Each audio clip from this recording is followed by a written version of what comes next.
Welcome to the Football Guys Dynasty Show. It's me, your favorite professional nerd, Jagger May. And then with me, as always, is my wonderful co host, Jeff Bell. And thank you guys. We did it. We hit 2K. So right away, guys, let's get it. Let's run it up to 3K. You guys have been dedicated. Well, thank you so much for the growth. And we broke off from the mothership so we could talk Dynasty more often, not just once a week, pigeonholed into like one little area. And we could bring you the gospel of hot takes from Jeff and Jagger, or Dynasty Therapy, as I actually think that we do. We talk through things. And we have our Dynasty trade show. Jeff, I'm at the point of the year that I had to recorrect all my articles because I'm like, is it week 10? Is it week 11? I don't know. I am in the void right now. It's week 11, is it not? It is week 11. It is Groundhog's Day. May as well be week 7 or week 14. It is week 11. It's always, you start to get to this time of year and we're kind of pushing towards those last playoff spots and then kind of you hit Thanksgiving and you kind of, Thanksgiving to me is like the great reset of, you're able to just kind of take a little bit of extra time and you've got the games a little bit spaced out and things move a little bit different there. Then you run into your fantasy playoffs and that runs through and then we're done and we're not that far away. And that's kind of a scary thought, but we're here at week 11 and we still get to talk about active football going on and we're still excited to have football. So. Yes, we are. Like I said, still happy to be here, but you're at the especially I think with these injuries, man. And I know we always say like there's so many injuries, but like probably statistically it's the same amount. It just never feels good and you're never gonna like heal from it. But that like makes things worse this late in the season. Well, and it's a shock to our system because is there Isaiah Pacheco's hurt? Like, is there another running back that's injured? Because not really. And whereas every wide receiver's hurt or every other wide receiver's quarterback is hurt.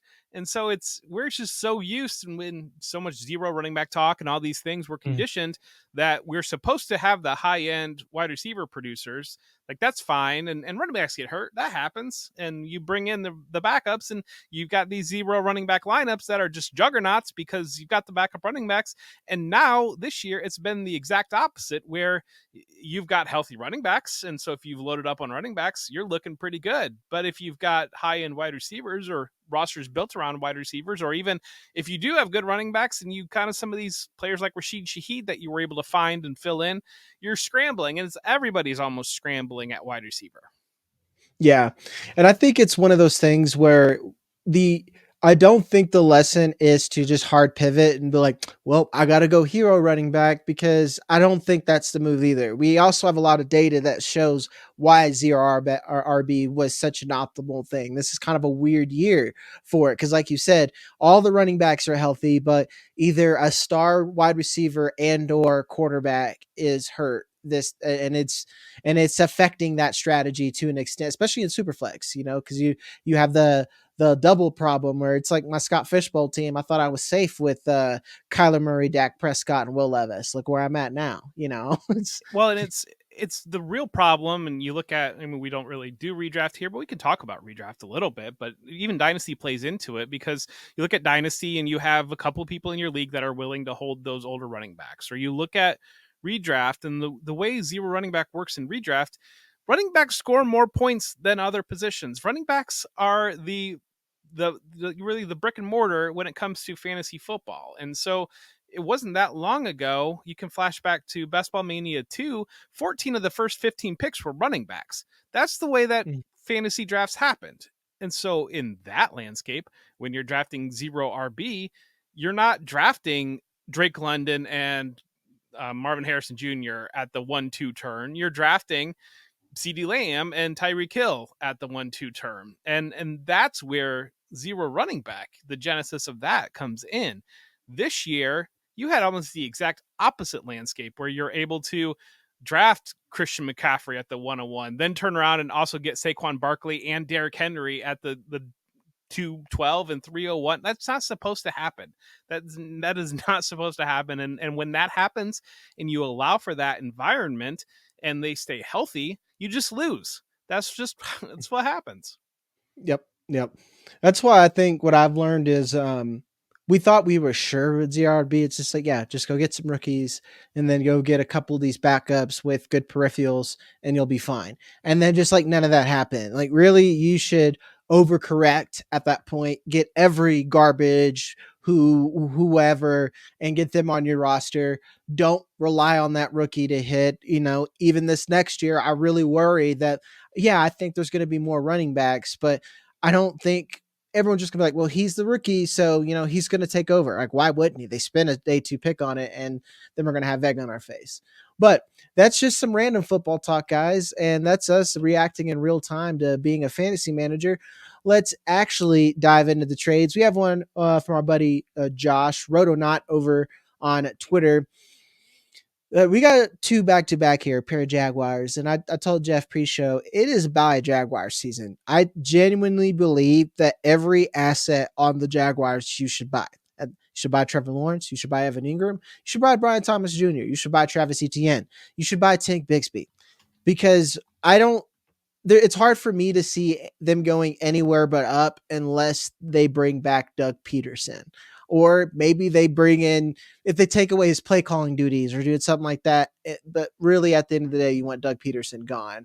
And obviously, I think you agree with that too from the nods. Yeah, Doug Peterson, time to go. I'm completely out on him. It's just we've seen enough, Doug, and we wish you the best and go maybe coach in the Mountain West and have some fun there. But otherwise, I think we've seen the Doug Peterson show.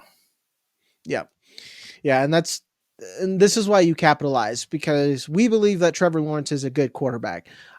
I'm just because he's not Peyton Manning, that doesn't mean he's not good. That just means he's not great. I was on a pod over on the Undroppables, and like we talked about how we as a dynasty community, or as just a fantasy community, probably even more so with media as a football community, we have a hard time accepting that a player is just good or okay. And we can't conceptualize that like, oh, he's just trash, or he's a goat, and we always be like, well, look what Josh Allen does. Look at what this particular player does. I'm like, okay, most of the time these are outliers, but Kyler Murray's still a decent quarterback. And I know a lot of teams who would want a Kyler Murray right now. You don't think the Giants would take Kyler Murray for a first right now? I mean, it's not even a question that they would pay that for Kyler Murray, Yes.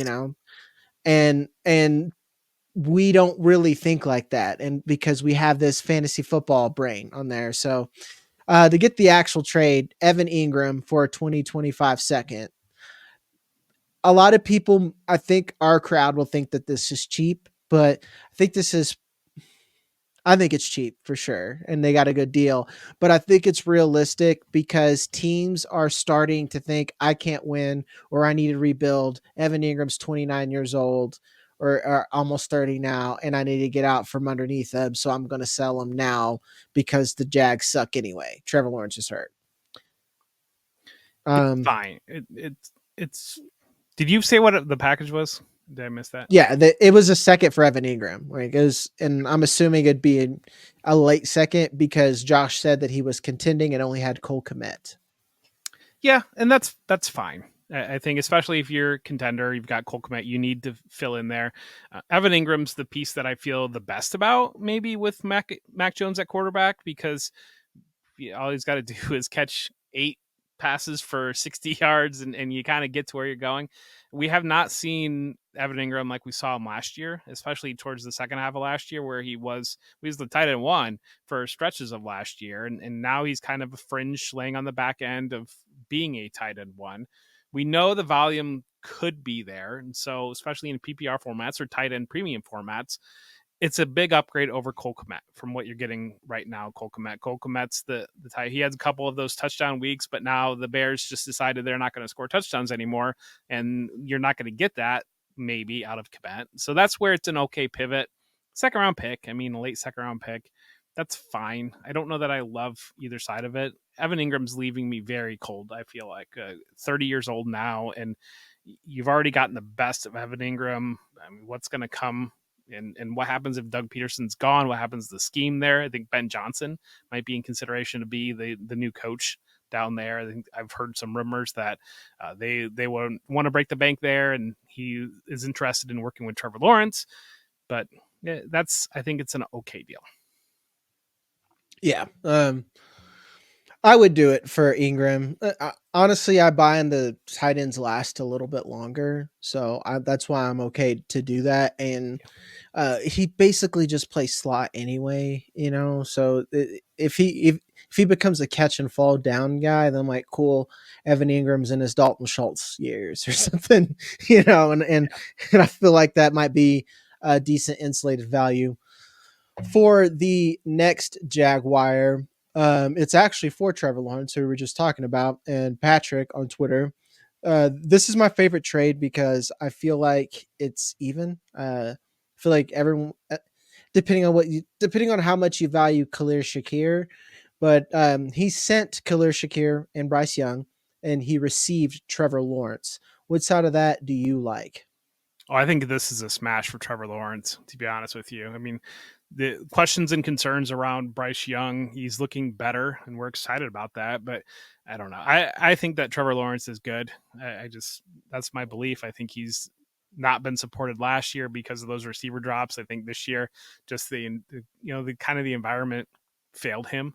And obviously he's hurt now. And so I think it's a great time to go out and buy Trevor Lawrence. I mean, Shakir, I like quite a bit, but at the same time, it's almost more I like him in real football than actual fantasy football because we haven't seen any spike weeks. We haven't really seen he's sitting wide receiver 36 in points per game. He's just kind of a tail end wide receiver 3 in fantasy, despite seeing glimpses that it could be there. We just haven't seen him consistently get the volume or those big plays that can really make a week. And so you're just kind of, it's almost, he's better than Wan'Dale Robinson, a much better situation than Wan'Dale Robinson, but in some areas it does kind of feel like basically target like Wan'Dale Robinson if Wan'Dale Robinson's like Dollar General Wan'Dale Robinson. Yeah, I mean, I guess I value him a little bit more than that, and I'm encouraged by Bryce Young. But you're a Keon Coleman hater, so that's I'm well not a Keon established. Coleman hater. I just think that like it's more that I think Amari Cooper goes, and then and then like the targets will just funnel to Coleman, Shakir, and Kincaid, and Josh Allen is a good quarterback, and he can make all three of those guys relevant. That's more of where I'm at on there. Like Keon Coleman, I'm ready to give his flowers. Like he's worth the draft pick at this point, and he's looked much better than I ever think he is, and he has a clear role, and he's earning that trust. Like especially with someone like Josh Allen. Like if Josh Allen trusts you, he does. He's like Brett Favre. He will throw that. He'll throw it. Yeah. So Well, and you got um, the injuries in Buffalo, so this is certainly a situation where Shakir, we need to see it right now. And as a mhm. Bills fan, just in general, as a somebody very invested in Khalil Shakir in fantasy football, we need to see it in this stretch. With Keon Coleman's already announced out, Dalton Kincaid, we're waiting and see there, landed hard on his knee. Amari Cooper really has just not been involved, and he's had that wrist injury, missed 2 straight games. You've got Curtis Samuel getting 8 targets last week and not looking good on those 8 targets. They need Shakir this week against the Chiefs. Yeah. What's crazy is I don't think it'll happen against the Chiefs. It's It's the difficult. Chiefs defense. Like it's almost unfair for you to say it's this game because let's put it this way: if it was like something a little bit more modest like the Rams, then I'd be like, okay, that's a good middle of the road defense. If he can't do it here, now my red flags. But against the Chiefs, they've been an auto sit for me for most offensive Did in the players at this playoffs. point. Did in the playoffs against them last year though. So that's something. He did do it in the playoffs against them. And that may be the offensive coordinator cooking it up well, where you keep Trent McDuffie busy. Because that's what I'm saying. If Keon Coleman was out there, I would almost say this is a Shakir game because Keon Coleman will keep McDuffie busy the whole time, and Yeah. then Shakir could do something. But like Yeah. because he's not there, I'm like, man, this is a rough game for old boy to get it done. So I agree. before we go, we need to pay some bills. Go over to footballguys.com/plans. where me and Jeff, we just talked about a couple of wide receiver prospects, and I have an article to complement that, talking about 20 of them. That should be up by the time this video is posted. Jeff's got some articles up there as well. Moreover, hit the like and subscribe button, because here pretty soon I'll have some info for you to have our Black Friday sale, where we're not just giving you discounts on the 20% off Football Guys subscriptions, but our merch as well. So you can get cool stuff like what Jeff's wearing. I have a really cool jacket that I was supposed to wear, but I did not. You'll see it next week and you'll be really jelly, I promise. But go over to footballguys.com today and hit the like and subscribe button. All right, jumping back into it. Next trade we have is Chris Olave. I put Chris Olave here because he's just an interesting asset, and I just kind of wanted a Trojan horse talking about him. Like, what are we doing with Chris Olave now? Are you buying him at this point? I'm buying him, but I would like it to be a late first is probably where I'm thinking on Olave. Yeah. Like if I can, I've had people ask me, I had somebody, they said they had like 5 or 6 firsts, and they were like, somebody wants Olave, or somebody wants to sell me Olave, should I buy that? And I was like, well, give one of those later first, probably. I would still rather a Tet McMillan or somebody like that, I think, at this point over Olave. But I would still certainly buy Olave. I tend to believe, when we talked on our last episode about a potential Michael Pittman trade, I don't think it's impossible that you might see a Chris Olave trade too. Yeah, I mean, especially the way him and his family are talking, and I mean, Yeah, he's 1 year out for being like a 5th-year option. If anything, if the Saints are going to rebuild, go get something out of Chris Olave and then rebuild that way. Especially like he was a little bit older of a prospect. I think he's going to be 25 next season. That doesn't matter. That's still really young, considering. But the 5th-year option is a big deal because they need to get under the cap. Like that's their big issue there. So, but I think he's a buy. I think Chris Olave is going to be one where I'm going to buy in drafts a lot, because that's when people like, I want something new. And how the NFL normally works, players like Olave, they'll buy after the draft. Like, okay, we weren't able to go get Tet McMillan or something like that. Let's go get Chris Olave or something like that. So that's when I know I could go get Chris Olave for like an early second or multiple seconds because somebody wants the next new thing.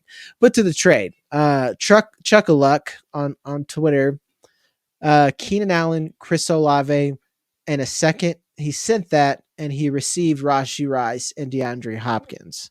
What side of that trade do you like? Feels like Keenan Allen's a net zero. Like, I just don't care that much.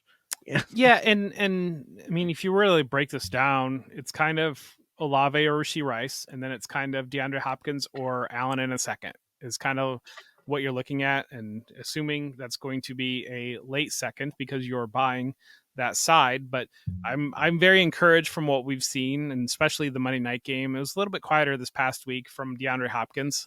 He looked certainly not prime DeAndre Hopkins, but very productive DeAndre Hopkins. And so if you're looking to try to win, I would feel a heck of a lot better with that DeAndre Hopkins in my lineup with Patrick Mahomes than with Keenan Allen in my lineup right now. And then the other side of it is Rashee Rice or Chris Olave. And that's probably one that we come down on different sides on, I imagine, given where I've stood in the past on Rashee Rice. But if I can buy that certainty of playing with Patrick Mahomes, and obviously coming off the injury is a big deal, and the pending suspension, we don't know what that's going to look like. And you might get a decreased market this offseason over fear for that suspension. But I still, right now, I like Rashee Rice in what the Chiefs envision him doing. I think it's a good hedge bet. This is a win now, and I'm going to be okay in the future, where you have DeAndre Hopkins, and then, okay, he's one and done with the Chiefs, release him back in the wild. And then, you got Rashee Rice to pop back in your lineup whenever he's healthy again. Because, I mean, Rashee Rice got injured fairly early. I will say, like, with the Jonathan Brooks thing, I think we need to temper expectations as to when he's going to be healthy. But if anything, I feel like Jonathan Brooks is the outlier with injuries now. I mean, Isaiah Pacheco's already coming back. It seems like a lot of these other guys come back a lot faster than Brooks. So who knows? I'm not a doctor here. Well, I I think on that Brooks thing, I think that they were extra conservative with him because I think they're realistic about where they stand, and I think they like what they're getting from Chuba Hubbard. So if they were more aggressive or needed him a little bit earlier, you might have seen him a little bit earlier because there have been stories for over a month that he looks very good in practice. I think that they've just been very, very cautious. Yeah, makes sense. I think this is a fair trade, even with the Allen. I don't know what the other side, the the Chuck side of it, Rashi Rice and DeAndre Hopkins, that makes sense. Like you're trying to win, and that you've hedged your bet, and I get that. Getting Olave in a second makes sense. The Keenan Allen, I guess this is he could be something in a different offense or next year and whatever type thing. But this is someone I would try to move off of, and I'd hope you would try to do that as soon as he gets like a touchdown. Yeah, well, I don't hate buying a guy like Allen because we've seen him be productive in the past. We know the situation's just not working right now, and we don't know what's going to happen. I mean, if Keenan Allen signs to be the wide receiver 2 for the Commanders next year, how do you feel about Keenan Allen next year? Better, I feel much better. It's There are and I paths think for players like that if you're going to buy them very distressed assets, there are paths to rebounding some value. yeah, because it's one of those keep using this word outlier where I think there's all the data on all those guys that Chicago just doesn't matter because Shane Waldron was that bad. It just doesn't matter anymore. And And in this one too, this is an example of changing the eye line because the eye line on this trade is the person doing the trade. They're talking about moving Rashee Rice, and obviously what we saw with DeAndre Hopkins. And I'm getting back Chris Olave in the second. And well, maybe if you were throwing Keenan Allen too, like I would do that deal. And the person doing the deal is like, well, I mean, I'm getting Rashee Rice. I want him. I'm getting Hopkins. Like that's going to be productive. I mean, I'm not starting Keenan Allen right now. Sure, I'll throw Keenan Allen in that deal. mhm, that makes sense. We have a Kyle Pitts trade. Forever polarizing. I don't. I think Kyle Pitts is the new Evan Engram, where no matter it took people a while to realize Evan Ingram's been like fine and they forgive him because I still think Kyle Pitts is fine from what he's done. He had like 2 bad games, but every tight end has had a bad game at this point, unless you're Brock Bowers, and he's the entire offense of the Raiders. So that's a little bit different. But Aaron, 15-20, he sent Kyle Pitts in a 25-second. He received Mike Evans and Cedric Tillman. I hate this. I hate I it. mean, like, what are you? Kyle Pitts, you mentioned a couple bad games. He was tight end 4 before those 2 bad games. Yeah. 24 years old, tight end 4. Like, I understand there are never Kyle Pitts people out there. I get that, but I don't know. Okay, this is a great deal. I mean, if you picked up Cedric Tillman off waivers probably, or you've had him stashed and haven't even think twice about him for however long, and then Mike Evans, we know he's probably not going to get his 1,000 yards this year. What's the future hold for Mike Evans? And you're flipping that to get Kyle Pitts, who again was tight end 4. And oh, by the way, throw me a second too to make this deal. And I don't know. I mean, great on you. Yeah, it definitely Actually, the opposite person. Oh, he sent that. I'm sorry. yeah, I know. That's why like this Aaron, this is a little bit that you need to watch us. Watch the show, buddy. I'm sorry, Like buddy. I'm gonna I appreciate make the engagement, interaction. I mean, that means a lot to me. But yeah. I'm gonna make sure to tag you. I'm gonna be like, this dropped. You need to go see this. Like I get the Mike Evans thing, man, but you really I don't know, man. And Cedric Tillman, I hope I'm wrong.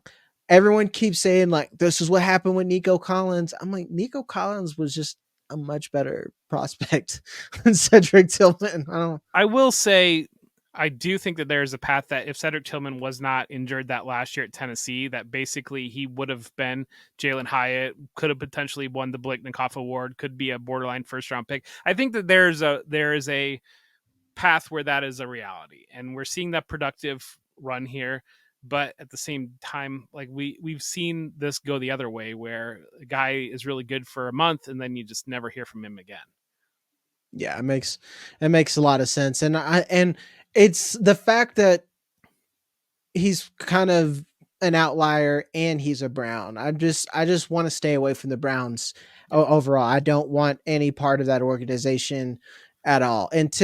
If they could sell the team, if we have like a full Washington Commanders situation, then I'd feel a lot better, because that's what I feel like needs to happen at this point. Like Jimmy Haslam, he's let's say fumbled the bag is an understatement, man. It's a ugly business there. Sorry, Aaron, love you. Now we have some a Jalen Coker trade. I pulled that just out of principle. We gotta talk about the legend that is Jalen Coker. Where are you at with him as a dynasty asset right now, Jeff? I think he's fine. I mean, if you bought him for nothing, I'd be thrilled. They've been running him out of the slot. He's a big slot. He's 6'3", 212. I liked him quite a bit. I not playing first, but at the same time, I had some really early receipts on Jalen Coker. I really liked him when I was able to get my eyes on him. Just a very explosive playmaker, and so it's fun to see him in the slot, learning the slot, because like I would profile him to an outside receiver, and so if he's has that ability to be outside receiver and also an inside receiver, that opens up a lot of possibilities for what you might get out of Jalen Coker. And so I do like him a lot. Now, that being said, I don't know. Right now, they've got David Moore playing kind of as the other outside receiver. To me, that seems like a situation where they're going to be aggressive and to add somebody there. There's a guy that's going to be a free agent that has some familiarity with the the Charlotte, the Carolina area, playing ball in Cincinnati right now. That might be a pretty good fit for what they might be looking for. But I think that there's paths adding talent that could make Jalen Coker just kind of a guy. But at the same time, I'm encouraged by what we've seen so far. Yeah, this is a guy that we say, hey, you should get him, but we don't mean he's going to be a stud. We mean he's going to gain value, and then you should capitalize on that value. And that's kind of how the game works. And maybe if he was in a different situation where they could allow him to be a wide receiver 3 and it's a high volume offense with a good quarterback, that would happen. But it's hard to see it happening in Charlotte like that, you know? Well, there's a funny game that we play when it comes to a player like Jalen Coker, because we play in these deep dynasty leagues and you're not usually getting a lot off waivers. And so when you can get something off waivers, people get excited about that. And then they see other people talking about somebody being excited about getting something off waivers, and I got him off waivers too. I'm excited about that. And then you start to see, well, Jalen Coker's trending, and people are like, well, I got to make content. Well, he's trending. Let's make some content on the trending player. And then they're making the content on it and telling you to pick it up because they're happy they picked him up. And then all of a sudden you run into this cycle where people are ranking Jalen Coker as a wide receiver 3 and starting him in their redraft lineups, because that's like kind of just what's bubbled up. Yeah, that's again, this is have therapy with us, guys. We talk through it and then we try to keep it reasonable here, because like I will say, like Dave was one of the first. I remember he's in the group chat. He's like, "What is going on with Jalen Coker?" Because like it was before we even knew Bryce Young was like better than what he was before the season. Like Dave's like, why is like a day 3 wide receiver who hasn't been on the field, everyone's excited about when Bryce Young comes back? It's really odd how quick it We pick a happened. new player every week. Twitter picks a new player Yeah. every week, and Jalen Coker Yeah. had his week. Yeah. That being said, the actual trade for Jalen Coker, um, This is wild to me for that you're labeled this the trade for Jalen Coker, by the way. oh, I'm sorry, it's for James Cook. I Trojan horse, guys. I Trojan horse things. I'm like, ooh, Jalen Coker. How do we talk about him? And oh, this trade happened as well. He he he bought James Cook, but he sold. This is Hi, I'm Ben. He sold Raheem Mostert, Jalen Coker, a 25 first and a second for James Cook. It seems like a lot, but I'm not sure if it's a lot because James Cook's been so good. Where are you at with this, Jeff? I think it's a lot, to be honest. That's a lot because like James Cook's like a first at most, right? Yeah, and we've seen him be the lead in Buffalo, but at the same time, it's like a running back 15 type lead in Buffalo. It's not like a locked in running back one. And so you see Ray Davis. I'm really curious on Ray Davis. Like, when does he kind of become more involved? Because I think you've seen enough that you would think at some point he's going to be more involved, but maybe they just like running the offense with having Cook as the primary back and kind of treating him like that. And then you still got Ty Johnson playing and doing some things and getting some touches. So you're getting some things kind of spread out there a little bit more than you would like. And Cook was able to save his week this week because he had a very late touchdown. But if he didn't have that touchdown, you'd be looking at 3 straight weeks under, not 3 straight weeks, but 3 out of the last 4 weeks under 10 points. So you're kind of looking at a player that is just kind of landing as a fringe running back too. Some of it's you're not seeing the passing game usage that you would like to see. He had a better passing game a week ago, but you're not seeing that. You're not seeing him really break off the big runs. It feels like it's been since Miami week 2 since we've really seen him rip a big run. So you're kind of just, he's accumulating some stats, but you're feeling like there should be more. Yeah, I think if you would have done Raheem Mostert and a first, maybe because like this seems like I had maybe some injury or my zero RB build is not so fun, but I'm still winning and I'm pushing my chips in for a running back. And these are the kind of trades that I think hurt you in the end because let's say James Cook helps you get into the playoffs and you don't win. Cool. You gave up Raheem Mostert, which is probably going to have value till he doesn't because Miami likes him. Jalen Coker, who is a guy, like even much we said, and now you don't have a first or a second, and you lost, but you got James Cook. You know, it does it. It's one of those where you're going to hate your past self. So Ben, treat future Ben better.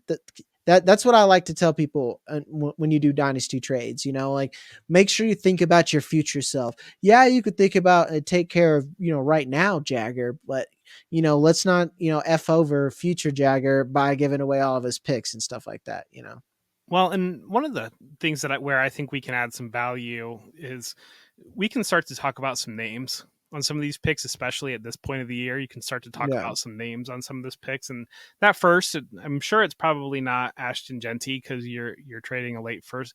Travion Henderson, you put Travion Henderson's name on this with Jalen Coker, Raheem Mostert, and that second would put on that second, and maybe like a Trey Harris. I don't know, like on that second. How are you feeling about that? Yeah, Amarian Hampton, but basically the RB2 in this class, whoever gets day 2 capital in a good landing spot behind Genty, you're probably going to want over James Cook. You probably, if there's a third guy, you're probably going to want that third guy. And then you said you can even think beyond that. What if Drew Allard rises up and because of like Tet, Nash, and Genty, they're going to push some of these QBs down. Let's say like someone has a Michael Penix type rise. I mean, honestly, Cam Ward's doing that now. So I think a lot of the QBs are going to bring a lot of push a lot of value down. So that's another thing to think about.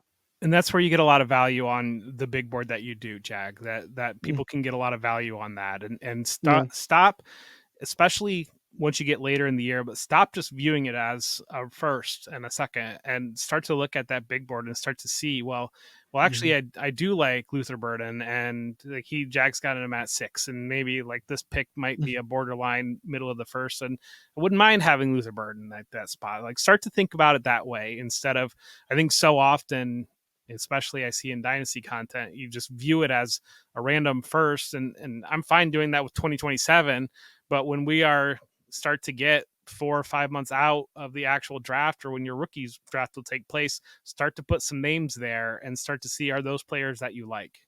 Yeah, you nailed it. That's why we do that article. It's like here, and this is why, like early in the season, I really told you what you were Like it's structured to where like here's some trades that happen, here's the value on key trade cut of what things are going. So you could get the idea of what you can buy if you want to sell those picks, and then what you can use those picks for when the actual draft happens and you feel comfortable. Because I think that's what happens with a lot of people. And this is why I'm so big on getting early. The biggest advantage that you can probably have on your everyday dynasty content, besides getting ahead on trades, is just knowing rookies better than these guys. Because a lot of them, you know, how many people I saw draft Keishon Butte in the first round of rookie drafts there because they're like, well, I heard this guy and he's from LSU. That's how some of the casuals do. And like not to brag, but again, we just broke 2,000, Jeff. So we got a big audience, or a bigger audience. Like I know there's some guys in casual leagues that you can have an advantage over. Yeah, and I think the real value right now, you start to look forward on that rookie board, those types of things, tiers is Yep. where the real value lies. Pay Mm. a lot less now to move into tiers where you want to be versus what you'll be paying when that draft clock starts, because we all know it. You lock in the top 6 or 8, and the idea of moving from 9 to 8 is next to impossible because that's a tier. But then 9 ends up being Brian Thomas, and you realize, well, it's not really that different. But that being said, now's the time when I'm projecting it. This pick will probably be between 9 and 12, and that other pick, maybe I can get the 6th pick or the 5th pick, and that puts me into that tier. Yeah, and you know, like that's actually in my plan for that. Like, I'm going through and actually laying out and ranking individually how these receivers and running backs are. Once I'm done going back through tight ends and QBs, I'll have a really good idea of how they tier out within like an actual draft. And you know, like I said, like if your Tets, your Genties, your whoever you like, Ward or Sanders, whoever happens there, I think that is incredibly helpful. And that's what we have a trade show, guys, because Dynasty is complicated. Yeah, we're going to talk through trades, but thanks to our homie Lou to give us this term. You know, you have these Schrodinger's trade players. It's like, yeah, he is a buy and a sell depending on what your situation is. It's not just like, well, keep trade cut says he's more than this. Like that's not how this works, guys.